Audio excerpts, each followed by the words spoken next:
Welcome to MSP Unplugged, episode number 4, Toolsets. I'm your host, Jeff Halash. This is our live show where we discuss different ways to run your IT business, whether it's managed services, consulting, break fix, or anything in between. Let me introduce the co-hosts. We have Curt Soderquist from CS Computers. Curt, how you doing? And I think you're muted. Hey, Jeff, good to see you again. Good to see you too, man. And good to hear you. And we also have Nick Shaw from D7X Tech, or the old foolish IT. How you doing, Howdy. Nick? I'm doing well, Jeff. Glad to see you. Good to see you too. All right, and last but not least, we have Tom Lawrence from Lawrence Tech Systems and that wonderful YouTube channel where he teaches you lots of things to do. Lots of stuff. Good. Just upload a video and hit publish, and then like just before I join this. There you go. Always keeping it real. Keep it real, man. All right, let's go ahead and we're going to start off and share a tip or story that we could learn from. And I think I'm going to kick it off to Curt, since I think he said he was ready, as long as he's not muted. Yeah, no, I'm unmuted this time. Okay, so one of my tips and stories actually for this time is what I've been learning. Anytime you're trying to get people upgraded from Windows 7 to Windows 10, there's a lot of that's going on right now in my business. And I have businesses that use QuickBooks, and I'm finding out that when you clone, and I use Acronis or Acronis, however you want to pronounce it, every time I clone, it breaks the license for QuickBooks. And pretty much what you have to do is you have to go in and you have to delete out the entitlement data store.ecml. And then that'll allow you to relog back in, and boom, it'll take off and work again. Very cool. So that's what I've been finding out a lot. Every single time I clone, it always breaks. So very good. And it's one of those things where I think there's probably not a lot of other software out there, and there's a lot of businesses that use QuickBooks, and that's kind of everybody's got to use it. So you definitely got to figure out the tips and tricks around it to make it work for you and your business customers. Right. All right. And Tom, what do you have for us this week? So we had a fun time dealing with scope creep. So that term comes up in quite a bit. And we've been doing lately a lot of very large infrastructure projects. And one of them we recently won the bid for. They said they were going to do all what they referred to as the pathing. They were going to hang all the J hooks and everything else. And my crew showed up, 4 of them. They were ready to knock the job out. And they're like, there's not a J hook in the building. And there's 300 drops to run today. And so I just said, go ahead and start putting them up. But one of the things that no one wanted to call the guy and tell him was they wanted to get work done. And I'm like, you can't start. They just, they're determined. They want to get things done. But I always tell them, once things go out of scope, they're like, we'll just bill them at the end. I'm like, no, that just drops it on me to say, that bill that we bid, it's this much more.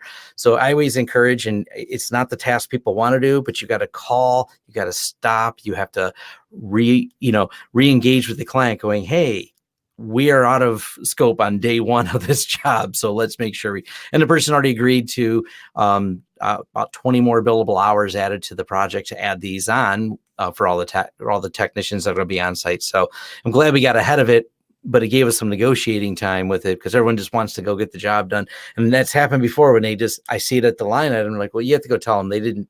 I'm like, well, you don't want to tell it after. You got to say that before we drill the first hole and hang the first hook.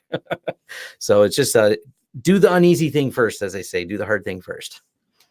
That's a good point, because I think a lot of people will wait. And like you said, then it becomes an uncomfortable situation that you have to deal with. And it's like, you could have dealt with this from the beginning. And I think a lot of times, even though you have to slow down and take time to do it, it definitely does help in the long run. Yeah. And take lots of photos. Everyone's got a cell phone camera. Take photos, because I'm not always there on site with my technicians when they start. Because I'm like, what do you mean it's missing? It was part of the, this is an entire 4-story building being built. What do you mean there's an entire 4 stories missing J hooks? Take pictures, show me. Right. Excellent. All right. So let's see. My tip for this week is basically educating yourself and learn something new.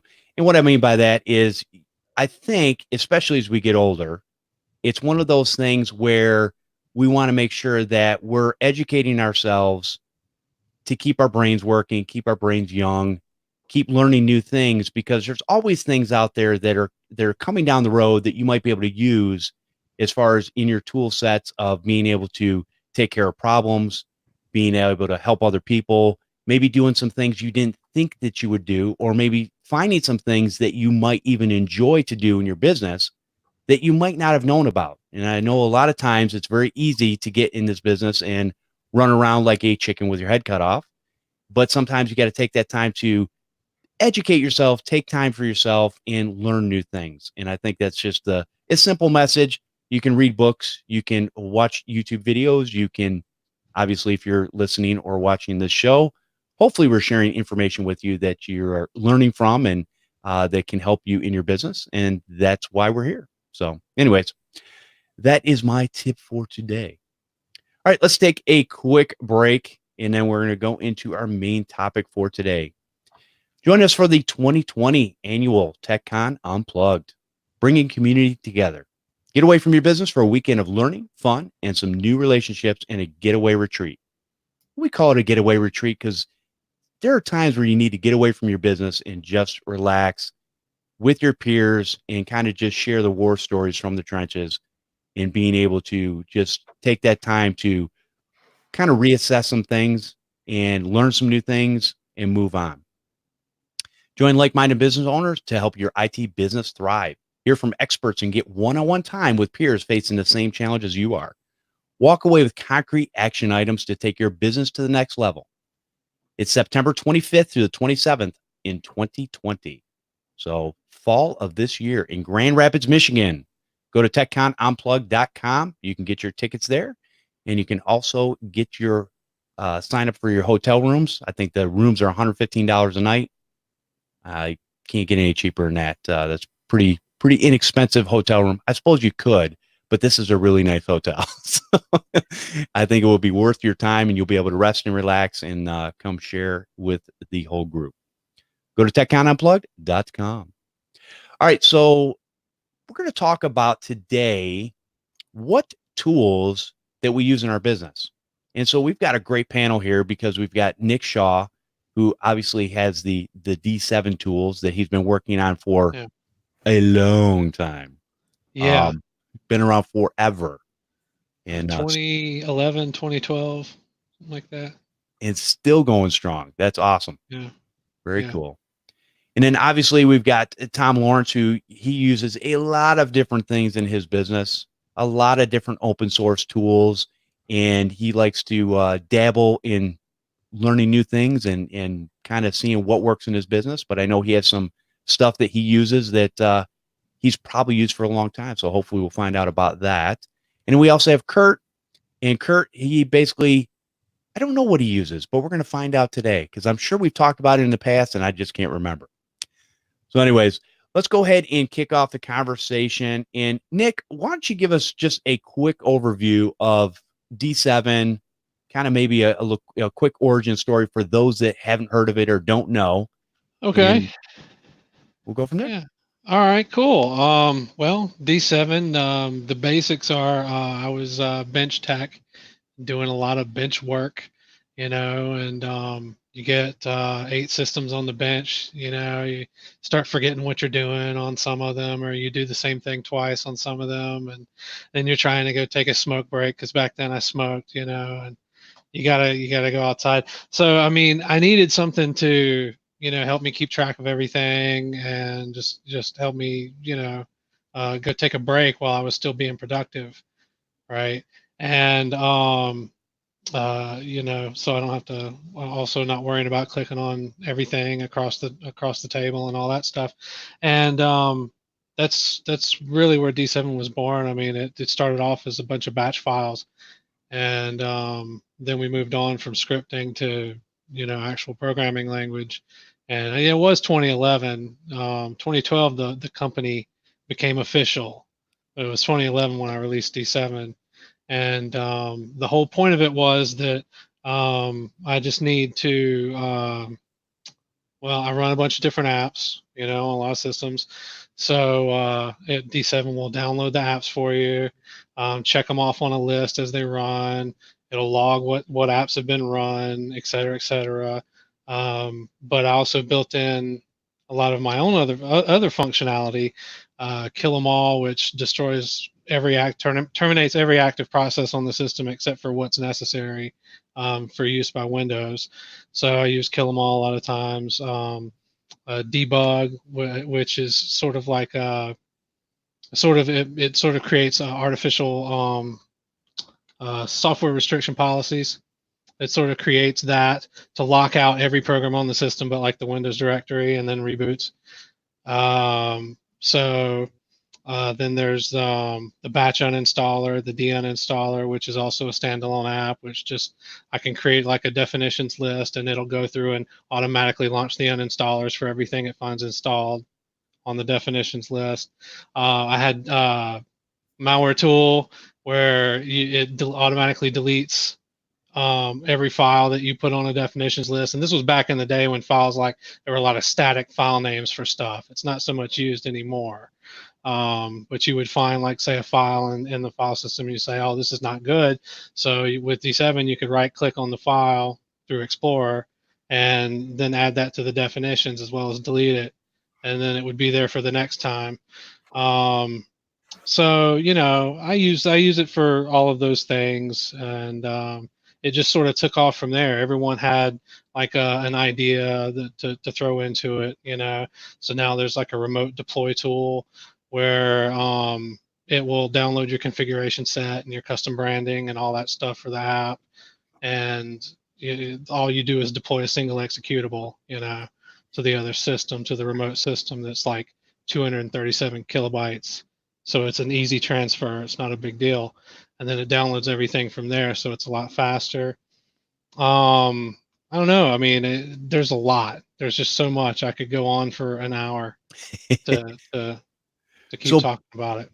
So basically, you came up with a tool to automate all the processes that you were doing manually back in the day. And obviously, that's where a lot of people really want to be, is because they don't have the time to sit there and click buttons and push things and make things happen, especially when you've got a bunch that are on the bench. So yeah. And for me, a big part of it was just forgetting what you're doing, or doing the same thing twice because you didn't realize you already did it, or I mean, and a paper checklist only goes so far, Come on, let's be honest. Really, out of this whole group, who actually uses a paper checklist? Yeah, we got one that raised their hand. Okay, one. That's good, Curt. Yeah, I'm glad you do, but for the rest of us, it's a great idea, and I wish I would. And actually, I'm coming up with a process of putting a checklist together so that my kids, when they're actually doing the computer repair here, they can actually go through the checklist and make sure, kind of like employees. And Tom, I know it, being that you have employees, and you've got to kind of make sure that everything gets done around there in a certain fashion, in a certain way. And so it's the same every time. And I'm sure that works out perfectly. But what types of things do you guys use in your business over there to automate yourself as far as, getting things done? I look at it more from, a lot of times we're doing less work inside the shop, but a whole lot of work outside, onboarding clients and adding them to our managed services program. The first tool that people are introduced to when they meet us is Screen Connect.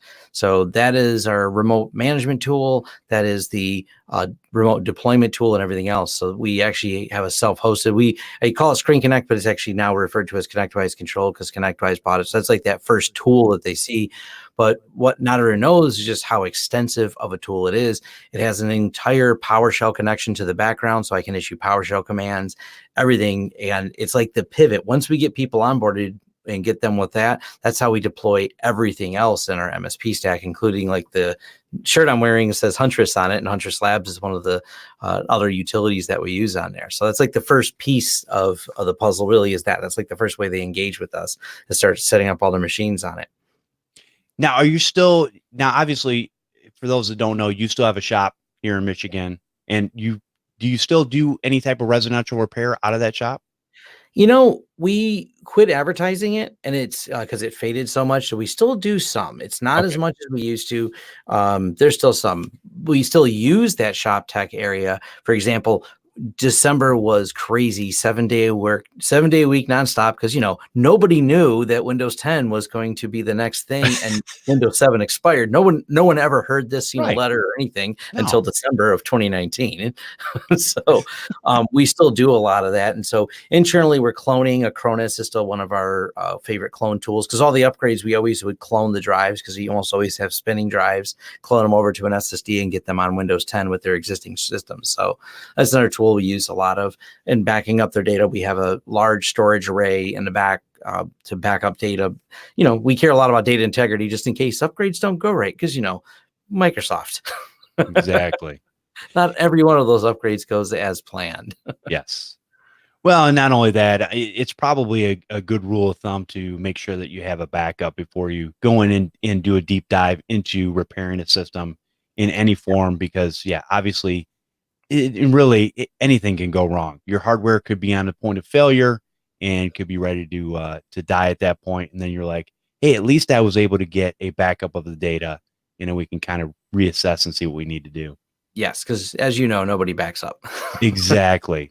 Not even after they lose their stuff, it seems like.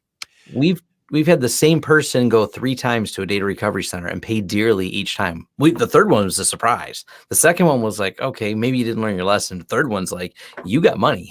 Exactly. Yeah, you don't want to pay the little bit that it takes to back that up, but okay. All right. So, Curt, what are some of the tools, maybe some of the stuff that hasn't been mentioned already, that you are using in your business? Okay, so just to let Nick know, I actually still use the original D7 versus D7.2. D7.2 switched over to D7X. I paid attention to that as the years went by. But I still use the original D7 because it actually works pretty well for what I need it for right now. And then I also use Ultravirus Killer.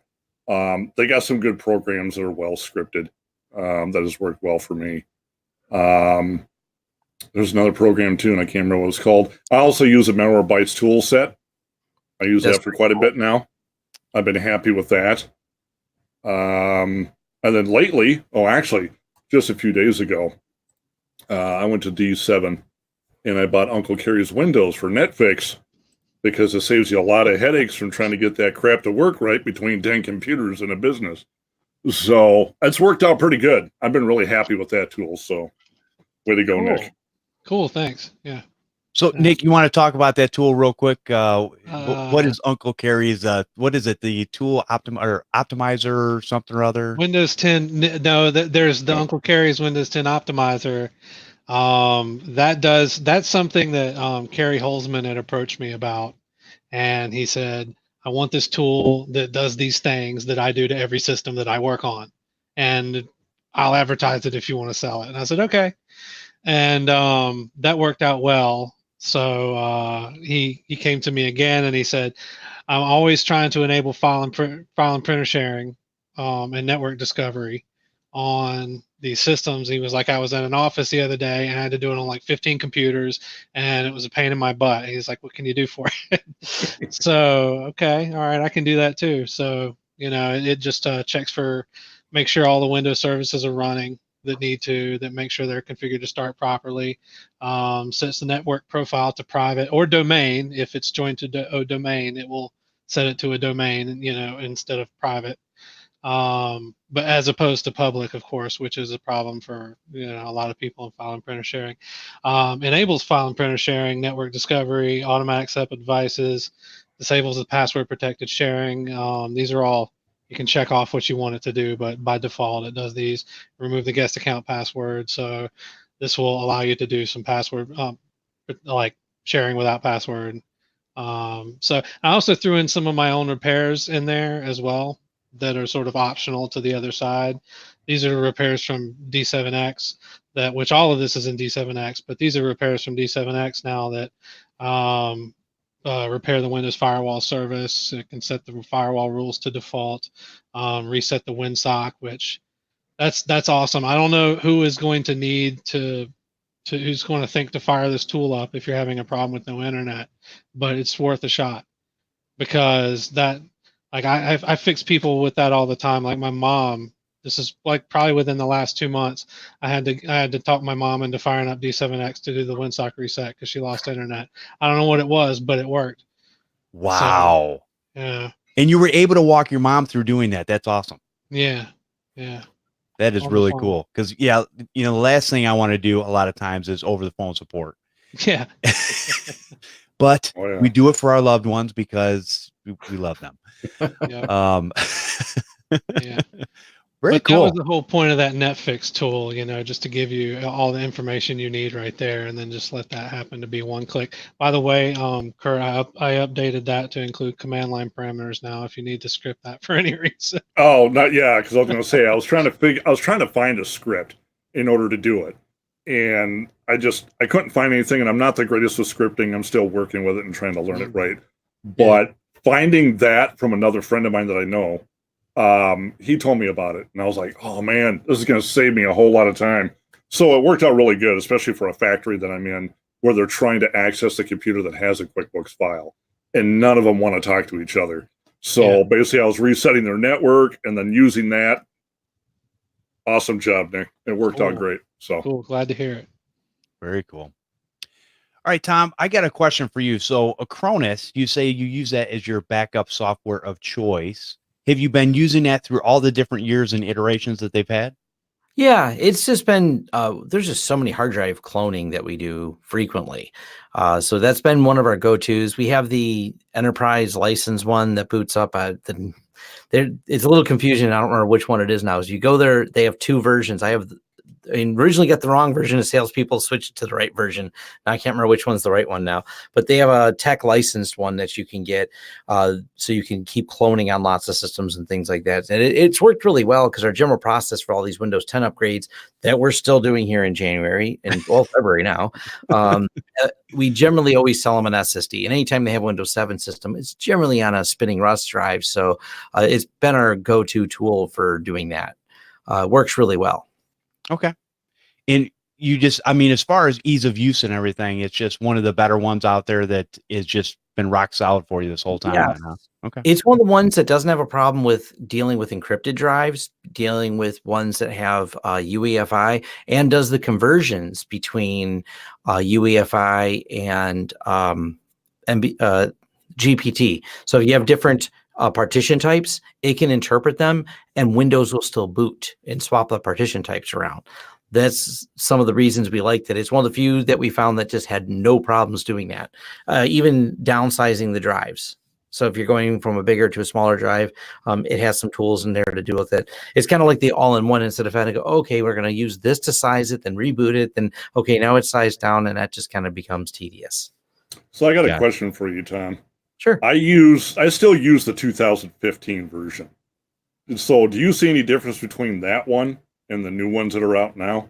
Is there any improvements or any changes in how it clones or anything like that?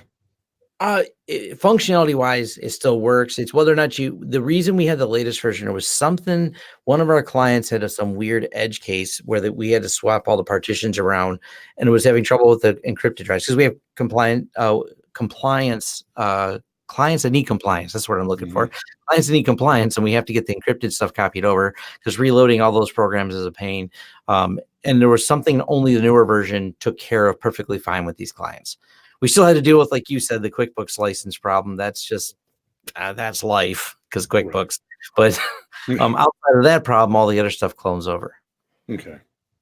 Now, I know we had in our secret Facebook group, one of the questions that came up at one time was somebody was asking, or it might have been in another group, I can't remember, but somebody had asked about whether you unencrypt a drive before you clone it, or can you just clone it encrypted and it doesn't mess with anything?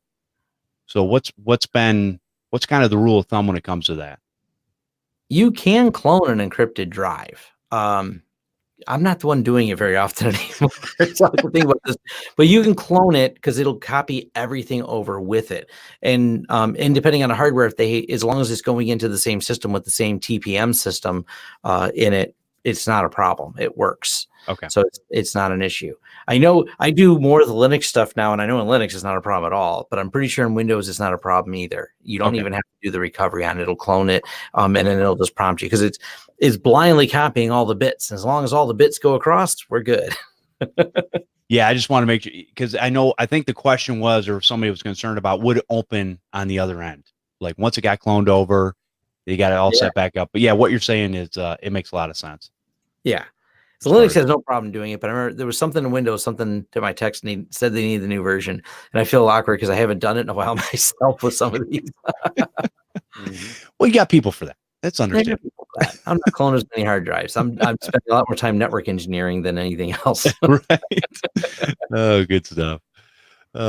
So Nick, obviously you've got a lot of tools that, I mean, some people have called your tool set, the greatest thing since sliced bread. It's a powerful tool. What are probably one of the things that people, and I know you've, because I've had conversations with you in the past where I said, Nick, it would be nice if D7 would do something like this. And 20 minutes later, I get a message. And now, not that everybody can do this, because me and Nick are friends, but you'll go, hey, download this here, check this out. Oh, that's exactly what I was looking for. Very cool. But what's a number one thing that a lot of people are really giving you a lot of props for as far as what they use the tool for? Well, let me start off by saying actually anyone can really do that. I mean, I'm known to do that for people, I just didn't want to put it out there in the public. That's okay. That's okay. Anyone can really do that. You can say something, especially with D7X, they're paying customers, so they can do that. There you go. Yeah, I don't know. I mean, I really can't answer that. Okay. I mean, that's such a big question because I get so many things. People still use it for, it's amazing to me because people still love to use it for data grab, which is a data backup routine in D7X that since D7 it was there and just backs everything up into, but it'll in addition to the typical things, it'll search the hard drive for specific files and file extensions if you want it to do that, and everything is categorized in a folder like Outlook PSTs when you back it up. So then there's like most everything goes into the regular, like into the exact file system structure that it was found in, except for then these extra things that you can back up that'll go into the categorized folders. And people still use that, even though I push Fab's auto backup as an option, like right beside it. I'm like, here's Fab's, and I have an affiliate code, and if you use my link, I get a little kickback on that, and I get a kickback every month from Fab's, and I have for years. But people still tell me they want to use data grab, and so I don't know. I never took it out. So okay, yeah. Well, it's nice to have options though, and it is.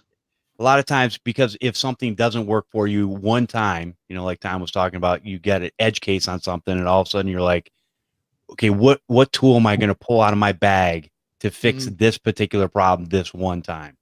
And that's important to have. And that's where I think a lot of people, there's a lot of different tools out there, and there's a lot of different things that, people can use that will help them in specific situations. So it's just nice to have the amount out there. Yep. So Curt, let me ask you, as far as you still use the original D7, and what's kind of your process for going through and using that? So the thing I liked about the original D7 that I saw that you guys changed in D7 too, Nick, was you had the scan for the malware where it would go deep in and you could start deleting out stuff that you didn't need, not so much the tools it was downloading. Yeah. And I really love that tool. I still use that a lot compared to where D7.2 didn't have that anymore. Somewhere along the line, I think you changed it or maybe removed it. It's in there now. It's well, if I did, it's back. Okay. It may have just been hidden. Okay. So I just remember using that because a company I used to work for was the ones I talked them into using D7.2. So I got them to pay for it and I could use the tool, and then I trained their techs to use it. Because I was already familiar with D7. But once I left them and went into business for myself, I still have my D7. I just didn't have D7.2 yet. And I've been kind of contemplating about going to D7X to try it out for a few months to see what I like versus what I've been using for like UVK and Malwarebytes Tech Bench. Because there's some tools and some functions I like in D7. Some of the other ones don't have. And with a lot of the scripting going on, some of that comes in really handy. I still use Fab's Auto Backup, of course. I haven't gave that up for nothing. It just works great. There was another tool I was using too, and I can't remember what it was called now. Once in a while, the Windows Repair Toolbox. Once in a while. Not that often. What else? Can't think. I'm just having one of those days, man. I can't think straight. So can I throw it out there before you get off the subject? In the original D7, be very alert. Do not use the clean MGR function. It runs Clean Manager, and which is just all it does is it runs Windows built-in Clean Manager. But ever since they rolled out a patch about a year or so ago to Windows 7 and up, where it now includes the downloads folder by default. Okay. So it will, and the original D7 doesn't know that that's included now, so it doesn't filter that out when it creates the settings for this. So it will delete every file in the user download folder if you use it. Okay, yeah, that's I haven't been using. So, okay, all right. Yeah. Thanks for the heads up, though. Yeah, that's good. That's a good tip. So, Tom, when you're looking at some of the things that do you do mostly cloning when it comes to backing stuff up? Is that your go-to? Okay. It's funny what I was doing was I was pulling up my because like I said, Screen Connect is the first one that we're going to do. The next thing we do, I'm looking, Malwarebytes is on there. We have a toolbox inside Screen Connect that allows us to just drop each little piece onto the computer. So you remember, we're doing a majority of our work remotely. Okay. So we get in once you engage them, but we still have in there all the different tools that Malwarebytes, it's funny when they were all separate, now they're all together because they acquired all of them. So Malwarebytes is a big one. Windeer Stat. I don't know if you've ever used that tool. That tool's been around forever. Yes. Sort out the hard drive and figure out, why don't I have enough space? We have a lot of engineering companies, and that's a challenge they run into. That's a little free utility too. It's just got a weird name. It's winderstat.exe. Mm-hmm. So that one's pretty cool. Blue Screen Viewer. I seen that one's in the list here. You got to pull all the blue screens to figure out why it crashed last. I've been running down the little list. And then the other stuff's all of our MSP tools that we start installing once we have all that in there. Now, go ahead. Are you able to do most of your stuff remotely? You said you don't really have to. As long as they got an internet connection right now, that's kind of the way that things are going. You can usually fix things online, I'm finding nowadays, versus, even 5 years ago. Yes. Yeah, absolutely. So we're doing, they usually stay connected. So as long as they're connected, we can get in there and start working on their systems. It's when you start doing things at scale, it's kind of like the way we have to do it because, some of our clients are geographically very far, like out of state, even out of country, that we service. So we sometimes we don't have the ability to get to them. But obviously it reduces the amount of service calls because most of the time people are having problems with silly things that they did, or Outlook's not working is my favorite, Yep. And you use Outlook all the time, right? So you should be an expert at it. I don't use Outlook at all. So. I know. It's funny because I use Outlook all the time and I'm still not an expert at it. They go, "Hey, why is this doing this?" I don't know. I said, "We'll figure it out though. We'll figure it out." Yeah. Oh man.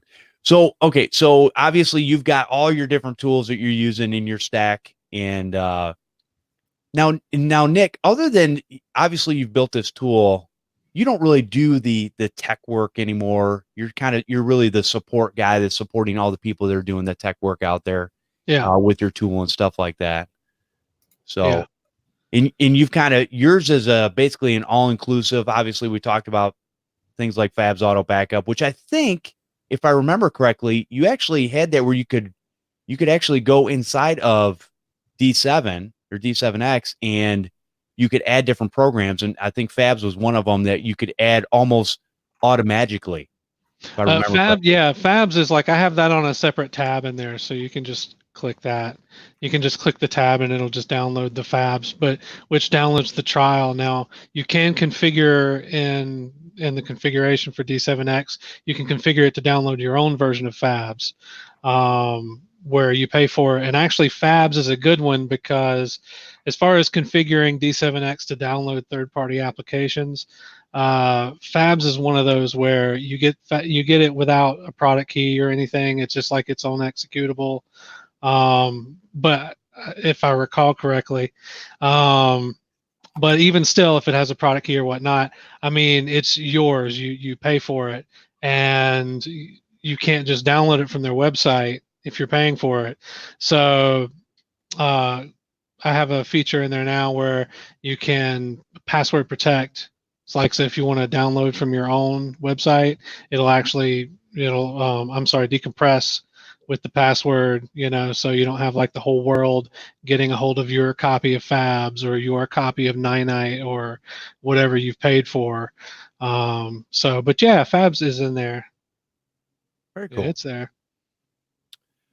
So, Tom, obviously, what do you have anything other on your list? Things that you do, obviously, after the touch point of you've connected them, you're running tools. Once we do that, we have what we refer to as our stub installer, which is going to start kicking off all the MSP tools. And I'll run down the stack real quick, which is we're using SolarWinds for all the monitoring and RMM. Then we have Sentinel-1 as the antivirus. Then we have on top of that Huntress Labs, which some people ask, aren't they in conflict with each other? Not exactly. Huntress Labs is still that safety check on top of that. And then the SolarWinds suite has all kinds of little utilities that give us hard drive status, that will give us the web filtering features that we need on clients, and all those other monitoring tools on there. But it's kind of all becomes inclusive, and they show up on our dashboard so we can start taking care of them from there and make sure everything's working. Now, you've probably been using SolarWinds from the beginning, I would imagine, right? Yeah, we started using the company we went through. It was called Hound Dog, then GFI, and then it got acquired by SolarWinds. So now it's SolarWinds. We're using the Hound Dog product 6-7 years later. I don't know how many years it's been. Gotcha. So obviously, it's one of those, and this is the point that I was bringing home earlier, is that you've used a system for a long time. You've used a piece of software out there that works in your business. And you and your team there probably know it like the back of your hand, and you can mitigate problems very quickly, take care of things, and you've just stuck the course, and it works, right? Oh, it works well. It also is the tell-all, because everyone's like, I restarted my computer and we can look in the dashboard. No, you didn't. Last time restarted 3 days ago. But we can do that from the dashboard without logging in. We're like, it's going to happen right now. We're just letting you know. Boom. See, you're nice, because I don't even let them know. I'm like, if they have a problem, the first thing I do is I go in the dashboard. And I use Ninja, but I go in there and I click the button and go, I don't care. Hey, you're in the middle of something. You know what? You should have restarted your computer like we've told you time and time again. Yeah. Why is it not working? I don't know. There's a bunch of updates that are hanging that need to be, I don't run Windows. I don't, it's not the way. I'm not Microsoft anyways. All right. So that's cool. I mean, so you got a lot of things that obviously you're using that work for you. Now, we were kind of joking earlier about checklists. Do you actually have your team go through any type of checklist, or is it all basically just in ConnectWise and everybody runs through that gamut there? So the way we do it is we, being that we use G Suite, we have shared spreadsheets on different protocols for things. So they do run down it. They don't necessarily check it off per se. I do trust them, and they have done so many onboardings with so many systems that they know the process, they know the procedure.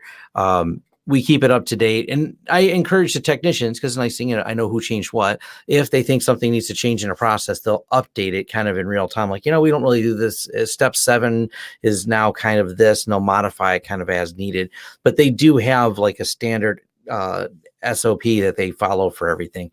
So it's really important that all of them do the same thing the same way. That way, if someone starts something, they're like, hey, I left off at step 9. no problem. Next guy can take off because one guy leaves and another person can just, okay, next step is loading this tool, and tracking it all along the way. Sometimes we will, when we onboard big clients, we will run through that as like a process because there's so many computers that are at various stages as we deploy them. So we will just share a spreadsheet amongst ourselves of which one's done and what stage each one is at. So we do some of that. Most of the time when it's a smaller, just a handful, not a big deal. One tech will just take care of it. And I won't bust his chops much if they don't make little notes or dots on each one. Gotcha. Very cool. And then, Curt, do you follow any sort of a sheet? Well, you said you did actually follow a checklist. So is that one that you made up, or is that one that you acquired over time? Or well, a lot of the stuff I'm still using a lot of TechNibble's business kit, and you yourself shared one of your papers with me, especially when it comes down to having the client fill out their information and all that. So I still use that one, but I do use a lot of the checklists they have on there. Some of it I kind of altered to fit what I needed it for, but it works good because I want to keep a physical copy of everything I do. That way I know I just kind of go through whether I have 3 or if I have 8 or whatever on the bench. I know I can go right through and check it off and go, because I forget easy on what the hell, what I was doing before. So I could go through and I just check it off and I'm like, oh, okay, I forgot about that if I had to step away and do a call or a remote service or whatever it might have been. So, well, that's one of the things that I found is that for the printed copy, a lot of times if you have, I might have several laptops that are in, and it's easier for me once I get this process in place to take a checklist of things that need to be done and attach it to that and have, whichever one of my kids is working on it, make sure that they check off each box. Because the way I do it is I just get in there and I just I make it up as I go. And because I've been doing it for so long, I don't really think about it. But I also know that I am not the smartest person because I waste a lot of time by not having a solidified process that I go through in order to make sure that each and every step gets done. So what I'll end up doing is I'll waste a lot of time going back and double checking things that if I had just checked it off on it with a box, I could have been done. Now, the last TechNibble kit was a PDF format that you could actually do digitally, and I thought about using a tablet or something like that. And for those that don't know what Curt is talking about, I went through, and the TechNibble computer business kit is an awesome place to start for contracts, check-ins, if you're doing your MSP model or whatever. There's all kinds of things in there to get you a good foundation to get started with. But what's nice about it is Bryce over there has made it so that you can actually adjust it and you can do whatever you want to make the contract sound like what you want, or compress it or expand it or whatever. And so what some people have done, I've said this in the past and it'll still go forward. If you can prove to me that you bought the TechNibble computer business kit, I will share with you the document that I basically made out of it to kind of condense some things down that kind of work for me. So I've done that in the past for people, but yeah, you got to prove to me that you bought it, because I just don't want to put that stuff out there. And you know what? And it's super cheap. I mean, it's like, I think it's still $99. It's cheap. Well worth it. Worth it. D7 discount in there too. There you go.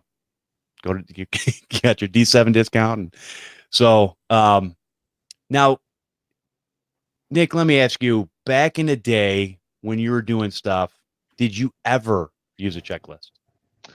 Yes. Okay. Yeah, certainly. Okay. I did use a checklist, but I didn't use it faithfully, and that was my problem.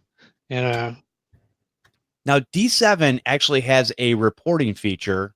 Once you've done everything in there, it can send out a report. You can have it email it to you your account, or you can create a copy right there and keep it on a USB thumb drive or however you want to do it. But it lets you know the things that have been done. So you've got some documentation to know that you've done that, right?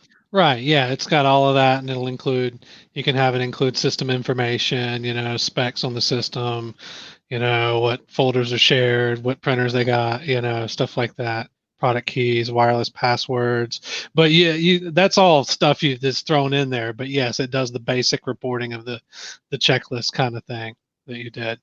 And you can also add notes to it as well. So, okay. Very cool. Yeah. Now, Tom, we know probably the number one thing that you get calls for on a regular basis is what's my password, right? Yes. Now, No one knows the password. right. And it's like, do you ever get irritated when people say, well, I'm not a computer person? Oh, yeah. 3-day weekends are the killer of knowledge when it comes to passwords. If there's that 3-day weekend, by that the next day they come to work is when all those password reset calls come in. Gotcha. Now, do you use a tool to do that, or what's your process for going through that? So we really encourage people to use either LastPass or Bitwarden for a password manager, so they have some place to keep them, not just save them in the browser. So that's one thing that we try to educate clients on, try to push them to using password managers. But because anyone on our using our M tool, because we have PowerShell access, we'll just go in there and reset it for them all the time, because they'll call without the password. I'm like, I don't know what it is. We don't keep track of your password, but you said it last time. I'm like, no, you shouldn't have used whatever I said to. I told you it's this, change it so I don't know it. And they don't, and they expect me to remember. So we'll come up with a new password for them. And a shout out to, if you haven't used it, this is my favorite way to make decent passwords for end users, is dinopass.com. It's a kid's password generator. It's hysterical.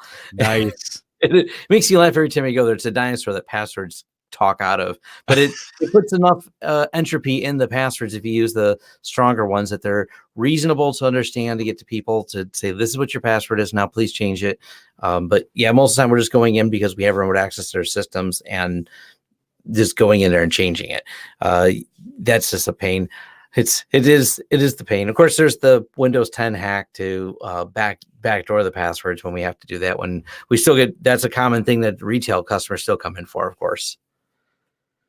Yeah, because I mean, a lot of times with the, and obviously it started with Windows 8, but really Windows 10 probably pushed it, was making a Microsoft account that you're logging with instead of a local account. And they're making it darn near impossible to actually make a local account without jumping through some hoops to get this thing done. Yeah, and that's unfortunate, because what people do is they get phished and lose their the Microsoft account that they had it attached to, losing their email, and of course, by extension, losing all their Windows machines that were attached to it as well. So those are a lot more challenging. Hopefully they had some type of backup, like, tied to their cell phone, so we can get that account back for them. But it's actually become more difficult than ever before because of that, trying to help end users. Microsoft's choice to do that, when you do it on the load now, the only way you can create a local account is one of two options. You can open up a command line and disable the network, or just physically unplug the network when you're setting up Windows, and it goes, hey, I can't find a network. I guess you must want a local account. Right. I can't believe they've gone through the trouble they have to make it this way, but this is where we are. And don't get me wrong, for a person like myself who kind of knows what I'm doing, I use a Microsoft account because I use it between my main computer, my laptop, and even my bench machines and stuff like that. So for me, it works out good because I can get to all my stuff in one place, no matter where I'm at. But for a lot of other people, for the normals out there, they don't really, for the most part, maybe they don't need that Microsoft account, and especially on the business end. I guess that's where it really gets me, is like, if you're setting this up for a business on a business network, you're not going to want to have that thing. You're going to want it on a local account. Right. You don't want somebody's Microsoft account that they're logging into when that's not their computer, right? Well, we're pushing them towards domain admin accounts or domain, so the domain administers all the accounts, or even Azure AD. So there's a centralized management through Azure tied to their Office 365, tied to the computer. So Microsoft's kind of putting all that together. So it's getting that part, at least in the business team, is a little more cohesive. But you're right about the end users. They just want to turn a computer on and open up the browser. And having to maintain a Microsoft account that they don't use for anything else but that computer, because they log into their Gmail because that's what works with their phone. That's what works with, they're like, hey, my Android's tied to my Gmail account, tied to everything I do in Google right now. So this Microsoft account, some extra step I had to do. It's different for you or me if we're logging in to synchronize things. That's not their use case. Right. Now, speaking of that, Whoyear really pushes, or is an advocate for, dual authentication for everything possible. Oh, right here, man. All day. You need to. That's a unanimous right there, because pay all day. That's what we tell people, man. Now, is that easy to convey to the customer? So speaking of duo factors, we use Duo, that company. They were formed out of Ann Arbor. That's been a popular solution because it's a little bit easier for the general end users, because it prompts their phone with a green or a red button. Press the green button to let them in, the red button to say no. It's a slick system. The one thing I say, because people get trained to always want to press the green, like if you didn't log in, we always preface it, just because it came up green, don't just press it. Think about it. Are you logging in at the moment? Oh yeah. And we're getting calls, my phone's going off, but it's not me. What should I do? Well, at least you called me. You got that far. You don't press the red button and we'll go from there. There you go. Yeah, you'll know if it doesn't let you in. If you actually were trying to get in and you're in doubt, press the red button anyways, and then try again. Yes. We had someone extremely angry with us a couple of weeks ago, right after the new year, because they forgot their phone at home and they have a 45-minute drive to work. And they wanted us to bypass them. Like, literally, we can't. I said, you can't log into your system. You need that. Well, I left it at home. I'm like, tell someone at home to do it. Well, no one's at home right now. And I'm like, drive 45 minutes. Well, I don't got time for that. I'm like, I don't have an answer here. This is locked down. Right. It's working exactly as expected. She goes, well, you're not helpful. I'm like, yes, I am. Oh, isn't it funny that we're always the cause of everybody's problems, even though we didn't actually do anything?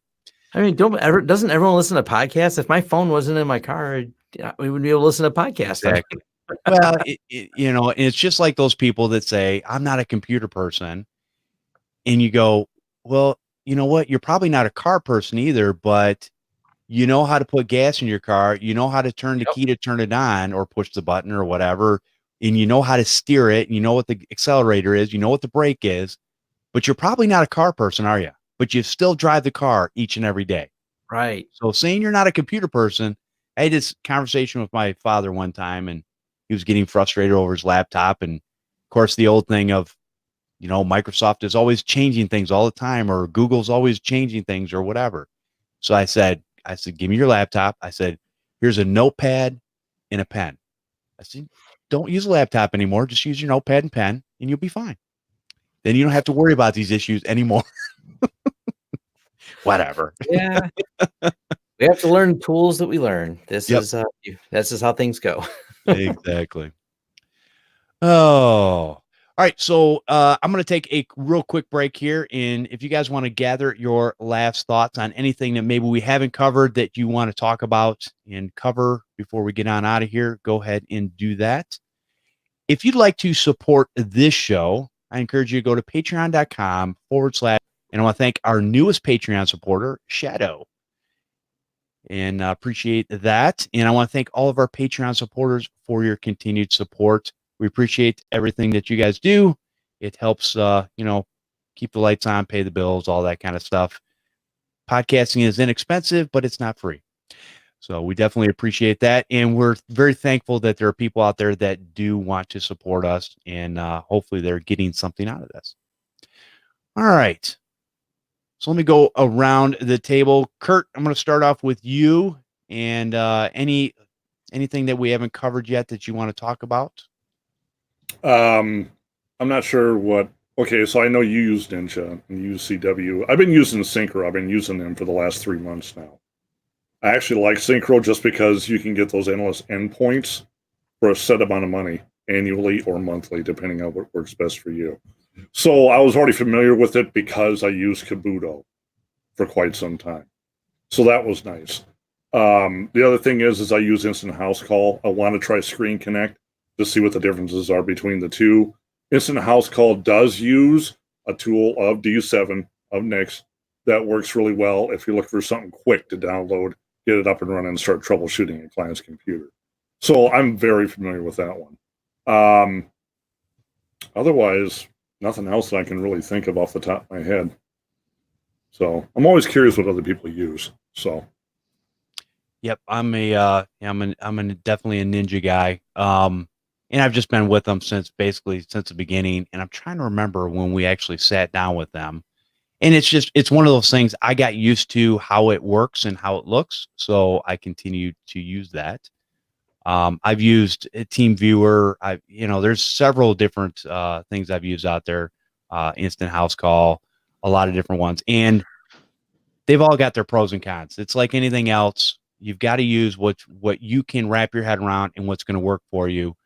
In the past, I think D7 is one of those like super powerful tools. So it's always in. You know what, Nick? It's funny because not funny, but it's kind of like one of those things where if you're using something and it doesn't work, you can, the way I had have D7 set up, I can basically go in there, run that tool, and just miraculously somehow, some way, it fixes the problem that I basically couldn't find on my own.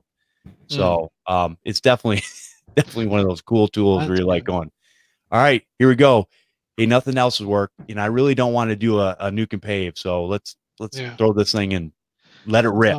Yeah, well, I spent a lot of time, I mean, in the early days, and I didn't mention it earlier, but there are a lot of the internal functionality the D7 has, like reset the windsock, for example. I mean, it's like, all right, how many MSKBs did I read through? And then step by step automate all of these things, So there's an awful lot that goes into it. Even when you just open up Device Manager or computer management, it sets an environment variable before it does that show non-present devices. That's part of it. I can't remember exactly what it is. Sets that environment variable and then automatically clicks to show the hidden devices, so you can see all your non-plug and play devices, which you normally can't see. I mean, there's just an awful lot that goes into it behind the scenes you can start it up. And I remember back in the day with the zero access malware, I had an automated thing for that where it detected it and removed it just by starting D7. It's been a while, but I mean, there's a lot of little tricks in there like that. So it is, it's one of those tools that's got so many things in there that you can basically, you could build a computer with it. I mean, it's that awesome. Yeah. Thank you. Now the other thing too is you've made up some, because I know a lot of people will say, D7 can, come across as a little bit complicated because it is such a super powerful tool, but you've came with some basic setups that people can start off with and go, hey, here's the gamut of things that you need to run, and it's going to do what you need it to do. And then you can adjust it over time as you want, but you can at least get a foundation to start from.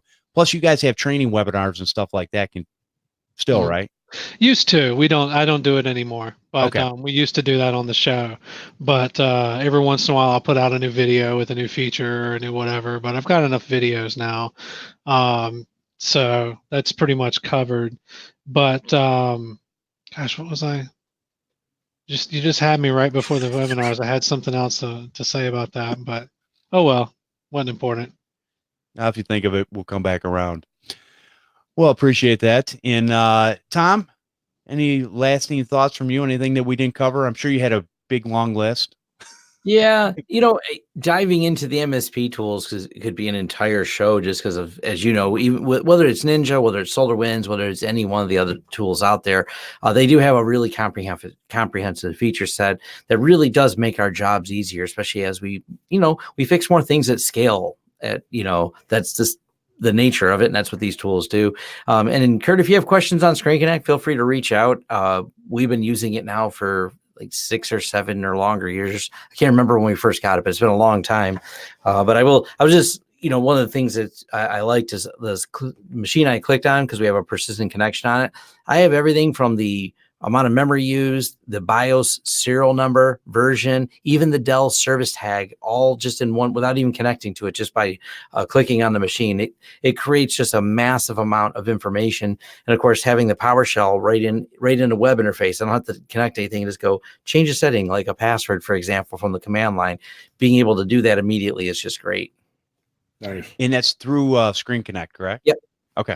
I'll throw in a second for Screen Connect as well. It's a pretty good tool. I've always liked the toolbox, but the stuff Tom's talking about now, it was not in there when I was using it. So yeah, it sounds even better. The toolbox allows you to, and each technician can have their own, or there's a global toolbox, and you can drag a file in there and say, I want this executable in there. And we'll do that as we'll create an installer for a client, and we can then through Screen Connect just go and push and deploy it on all the machines that is connected to, without having to copy the file over and execute it. We can do it all in one step. Nice. Very cool. It works with the D7X remote deployment tool as well. Yes, it does. That's a handy tool. It works with that rather. That's what that's for. That was handy when on D7 too. I tried it a few times. It worked out really good. Yeah, okay, cool. Very cool. All right. If you want to take just a few more minutes, I do have one question. And since I got Tom and Curt on here, and Nick, you might know what some of the users of your products are doing out there. But a real quick question, and if you want to send an email to the show with your questions and comments, you can send it to jeff@mspunplugged.com. But this came from our secret Facebook group, and this is from Kyle Kenyon. And he says, I know this has been asked before, but I'm trying to get a read on the current market. What is everybody including and charging for managed residential plans? And I know this thing has come back up again because I know a lot of people have moved away from the residential. I think, Tom, you talked about you're doing a lot less of that. But I think there's also, and I made this prediction years ago, not that I have a crystal ball or anything, but I said as soon as everybody starts to move away, somebody's going to have to pick up the slack and be able to take care of the residential customers because they're still going to need help with a lot of things. And managed services, kind of with the way everybody's paying for services nowadays, whether it be a Spotify account or whatever, they're paying subscriptions, Netflix and all this. So to have somebody that's going to take care of the computer so that it works every time, there's going to still be a need for that, I think. I think there's a lot of people out there that actually need that. You just got to go find them. But what types of, in Curt, are you still doing residential? And are you doing any managed plans out there? Yeah, I'm doing managed plans. I would say 80% of mine is residential still. And that's just how it is in my area. And what basically, just run real quick, what do you include in there? And if you don't mind, what are you charging for that? Okay, so for me, I'm offering them to keep their Windows up to date, the third-party applications up to date. I'm using Midnight for third-party application updates. Can't beat it. And then using Synchro, of course, making sure Windows up to date, evaluating their hard drives. I offer them MCSoft right through Synchro. I can integrate it. They have integration for MCSoft Cloud, which works awesome. So to kind of wrap all that up together, and I throw that all in there, I think I charge like $240 a year. Okay. Some people might question that, but at the same time, if you're kind of looking for something to kind of compare it to, just tell them, say, well, hey, do you have insurance for your home? And they go, yeah. I'm like, then why would you want to pay for it if you don't feel like you need it? Because a lot of people don't want to pay that price. So I just kind of give them an analogy a little bit. And people are like, well, yeah, I'll give it a try. And after the first year, I typically have them hooked. And it works out nice. So for residential, it's not so bad. And then I have a different one for business. So. And now, as far as now, you do you have backup in there, or do you offer backup separately outside of that? I have backup separately for that. I'm going to start talking with the gentleman that we talked to last week, and start talking with him, getting stuff set up for backup. So, okay. And that was Mike from Magnumbox. Yeah. Okay. Yeah, because I like what Magnumbox offers, and I want to have something to offer business and residential. Okay. So very good. Now, Tom, are you doing any managed services for residential at this point, or are you kind of? We tried it for a while, and we just didn't really. The demographics here don't line up, but the demographics here don't line up. That's the important key word. There's a couple. The name alludes here now. There's a couple good market research sites, and they'll do things like break down the demographics, the employment, and we just have a lot of people that don't use computers around here where we're at downriver. And it's because the median income average, as you know, just even from where I'm at to where you are in Michigan as well, substantially changes. So if you have an area that's less professional services, more manufacturing, the area I'm in, people seem less apt to even care about having computers and stuff like that. So there seems to be less market for it. We still, the business owners that live around here, they have no problem paying for it, but they just bundle in their home computers with the managed plan. That's good. Okay, very good. Don't tell the IRS. Like I said, every area is different because depending on where you live will depend on what you think you can get away with for charging certain fees, because not all areas are going to be the same, of course. Yes. So with mine, I can't go really high without trying to scare somebody off. Right. So, yeah. No, that's understandable. And yeah, and that's a good point, Tom, is that there are people, and sometimes because we're in a bubble, right? Sometimes we forget that there are people out there that could care less about computers, don't get online, they live their lives like, we did 20 plus years ago. Yeah. And they don't want to ever change. So, and then Nick, are there people that, and I'm sure you talk to people that are using your tool, but are there people out there that are doing residential services? Anybody talking about that, or? Oh, everybody's doing that, but as far as managed services are concerned, no, I haven't really talked to anybody about that. Okay. Not with residential anyway. That's pretty good territory though. And then John Reed says, he says $25 a month for home users per computer here, and he's down in Florida. Thank you, John. All right. Well, I appreciate you guys coming out here today and taking the time to share on a Sunday evening when I'm sure you could have been doing something, I don't know, much better, maybe watching a football game or something. No, we'd rather be here than football. yeah. But I appreciate you coming out and sharing. Okay, so I'm going to go around the table real quick. Curt, if you want, let everybody know where they could contact you if they want to ask you a question or where you're normally at. Okay, so you can reach me by email, Curt@cscomputers.tech, or you can find me on Facebook at CS Computers. Awesome. Thanks for coming out.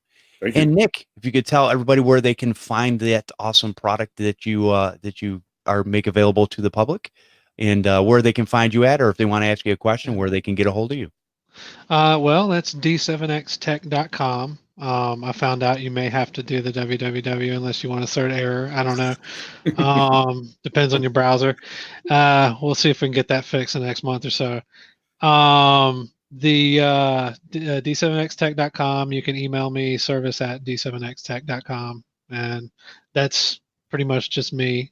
I'm going to get that. I see everything that comes in. So, all right, very cool. Well, I appreciate you coming out and sharing with us today. Yeah, man. And Tom, if you want to let everybody know where they can find you all over the interwebs with your YouTube channels and all the different things that you do, and if they want to get a hold of you and ask you a question, where could they do that? Oh, I'm really keep it simple. Everything starts at lawrencesystems.com.